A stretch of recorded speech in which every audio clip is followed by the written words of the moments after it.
আজকের স্বাধীনতার শত্রুরা যারা স্বাধীনতার বিরুদ্ধে নিষেধ করতে সেনাবস্থা দিয়েছিল, আজকে তারা আবার মাথা চাড়া দিয়ে উঠতে চায়।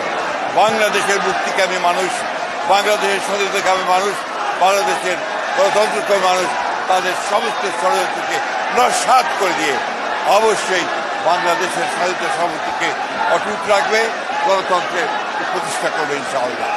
আমরা আজকে আমাদের দলের জাতীয় স্থায়ী কমিটির সদস্যবৃন্দ সহ আমরা আমাদের দলের প্রতিষ্ঠাতা স্বাধীনতার ঘোষক শহীদ প্রেসিডেন্ট জিয়াউর রহমানের মাজারে আমরা এসেছিলাম তার প্রতি শ্রদ্ধা জানাতে, জিয়ারত করতে, এবং আজকে এই মাজারে আমরা শপথ দিয়েছি যে আমরা বাংলাদেশের স্বাধীনতাকে অক্ষুণ্ণ রাখবার জন্য আমাদের যে সংগ্রাম, সেই সংগ্রাম সবসময় অব্যাহত থাকবে।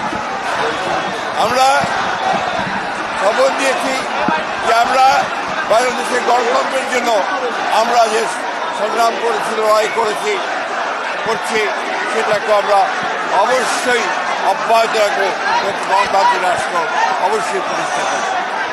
আজকের এই দিনে আমি আমাদের দলের চেয়ারপারসন দেশের নেত্রী বেগম খালেদা জিয়া, আমাদের ভারপ্রাপ্ত চেয়ারম্যান জনাব তারেক রহমান এবং দলের পক্ষ থেকে আমরা মহান মুক্তিযুদ্ধে যারা শহীদ হয়েছেন তাদের প্রতি আমরা জানাচ্ছি গভীর শ্রদ্ধা এবং কৃতজ্ঞতা। শ্রদ্ধা জানাচ্ছি আমাদের দলের প্রতিষ্ঠাতা মুক্তিযুদ্ধের ঘোষক শহীদ প্রেসিডেন্ট জিয়াউর রহমানের প্রতি।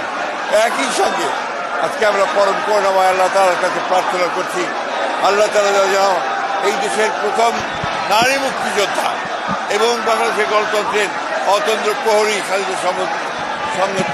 স্বাধীনতা ও সার্বভৌমত্বের জন্য যিনি নিরন্তর সংগ্রাম করেছেন, লড়াই করেছেন, সেই মহান নেত্রী দেশের নেত্রী বেগম খালেদা জিয়া গুরুতর অবস্থায় আছেন।